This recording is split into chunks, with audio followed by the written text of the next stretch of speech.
Hi everybody, welcome to the online lecture for Chapter 3 in our textbook. This chapter is going to get us into some leadership theory, and we're going to start off with 5 different approaches to leadership. Now you can think of these approaches as theories or lenses we can look through as we think about leadership. You might think of them as 5 different pairs of glasses we can put on to look at leadership in different ways. The 5 approaches to leadership that we will be examining are the traits approach, the situational approach, the functional approach, the relational approach, and the transformational approach. Now in this chapter we're going to be focusing on the first 4. That last one, the transformational approach, is explained in more detail in Chapter 4. Again, remember, these are all just different ways of looking at leadership or understanding the process of leadership. When you finish reading the chapter, you should be able to explain each of these approaches, give examples, explain a context in which they might be used. Let's start by looking at how the study of leadership came about. In the early 20th century industrial manufacturing era, when we saw the advent of assembly lines and manufacturing plants, certain people were put in charge of other people in those kind of businesses. And this gave rise to articles and books about leadership effectiveness. People started studying what made certain individuals effective in guiding other individuals in the workplace. And they focused on what traits did an effective leader have and what techniques did an effective leader use in influencing those around him. And the focus of these early theories was on productivity. So the idea was to be prescriptive, to figure out what makes a person an effective leader, and then say, okay, here's what you should do to be an effective leader yourself. This leads us into the first of the 5 approaches to understanding leadership, which is the traits approach. You've probably heard the question, are leaders born or made? And people will give different answers to that. If you tended to believe leaders are born, you might buy into the traits approach. The traits approach suggests that there are some personal traits that can predict that a person will be an effective leader. So if a person has the right package of personal qualities, that they're likely to be a good leader. And again, you've probably heard some of these. If a person comes from the proper family background, if they have had a middle or upper middle class upbringing, if they've had a good education, that might lead to a person being a better leader. If they are attractive or tall, that could lead to being a better leader. If they have an outgoing personality, we've talked a little bit about introversion and extroversion over on the general chat board. This idea that our culture tends to value outgoingness, so that could be another trait that people think would predict effectiveness. So again, the idea behind the traits approach is that a person possesses a certain set of qualities that are going to make them an effective leader. While that might be somewhat true, the pure traits approach has gone out of favor with social scientists. And now there's a belief that leadership is skills that can be learned, and those are as important, if not more important, than traits. So traits can have some validity, but modern social scientists don't place as much emphasis on them as on techniques and skills. The next approach is the situational approach, and this approach tells us that leadership is contextual, meaning depending on context. So different types of situations require different leadership skills, and the same person in different situations could be a different kind of leader or decide to lead differently. It depends on the situation, it depends on the group of followers that you have. I'm going to spend a little time talking about the idea of situational leadership, and you will find this explained on pages 84 through 86 of your textbook. Please review those carefully. You'll find there's something called the Hersey and Blanchard situational leadership theory. And this is a really interesting theory. It tells us that there are different ways to lead different kinds of followers. and that we should consider the ability and willingness of our followers in deciding what kind of leadership is required. The situational leadership model suggests that there are 4 possible combinations of ability and willingness that you might encounter in followers, and the way you go about leading those followers will depend on their levels of ability and willingness. So here are the 4 possible combinations you could encounter. You could have a follower with low ability and low willingness. You could have low ability with high willingness. You could have high ability but low willingness. And you could have high ability with high willingness. So you can see we've got lower high ability combined with lower high willingness in 4 different ways. And I'll explain each one of these in the slides that are coming up. So let's look at each one of these, and let's begin with the idea of low ability and low willingness. So you're a leader, you have a follower sitting in front of you, and this person has low ability and low willingness. What does that mean for you? Well, it means their attitude is, I've never done this before and I'm not that motivated to do it. So you have someone who doesn't know how to do the task and also isn't very interested in doing it. So that can be a tough follower to deal with. Here's what you want to do with a follower like this. You want to give specific task-related help to make instructions clear. Clear instructions may increase confidence and motivation. So the idea here is that their willingness might improve if they feel they have a chance of doing the task well. So good specific task-related help might improve that willingness factor. So let's look at the next combination, low ability and high willingness. Imagine you're a leader, you have a follower in front of you who has this combination, low ability, high willingness. This person is thinking or saying, I've never done this before, but I'm excited to try it. So they don't know the skill, but they're willing and even eager to do it. So for this kind of follower, you need to give guidance for the task and encourage their positive attitude. Now let's look at the high ability combinations. If you have a follower who has high ability but low willingness, you have a situation where the person is thinking, I'm good at this, but I'm not that motivated to do it. Okay, so for this person, skill is not your problem, motivation is. So for this kind of follower, task guidance is not as important. What you need to focus on is promoting participation. You remember in the last chapter we talked about task versus interpersonal elements of a job.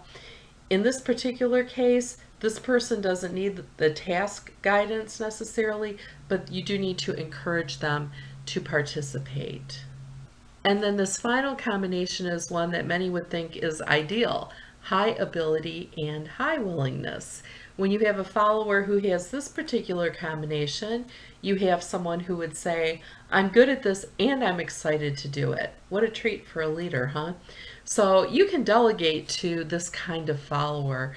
They know what they're doing, they're willing to do it, they're going to be self-starters and self-disciplined. The nice thing about the situational leadership model is that it's prescriptive, or it tells you what to do in different situations. So as a leader, start thinking more about your followers, and is this follower someone with lower high ability and lower high willingness, and then what kind of task guidance and motivation might they need. Make sure you know all 4 ability and willingness combinations here. When the exam comes up, you're going to see an application question where I'll give you a little story about a group of followers and say, what combination of ability and willingness does this group of followers have? So you'll need to be able to not only define them, but know what kind of followers would fit in to that situation.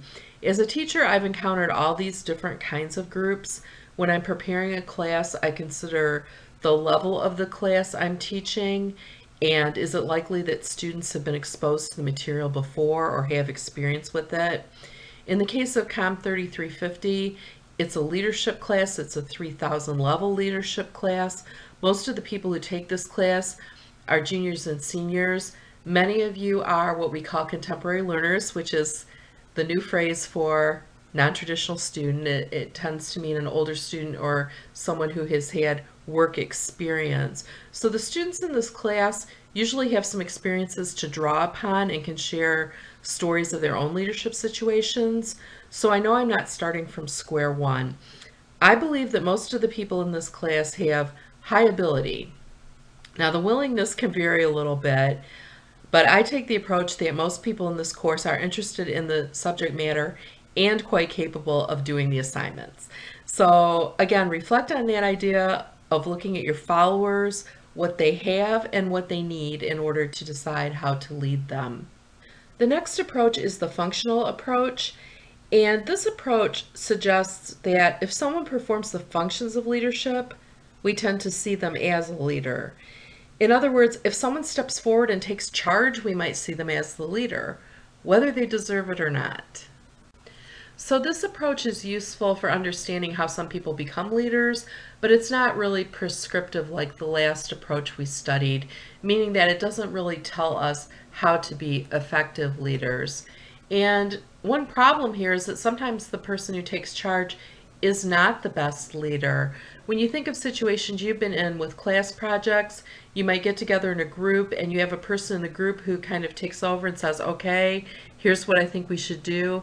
A lot of times everybody will defer to that person because they stepped forward to perform the function of leader. And then later on you might reflect on it and say, how did this person become our leader? I don't remember that we ever voted for them. You didn't. You just deferred to their taking charge.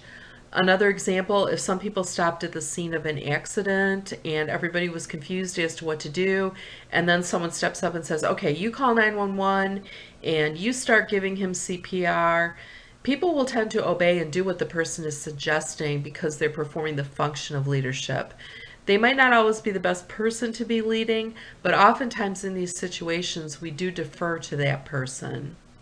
And the final approach that we're going to be examining in this chapter is called the relational approach.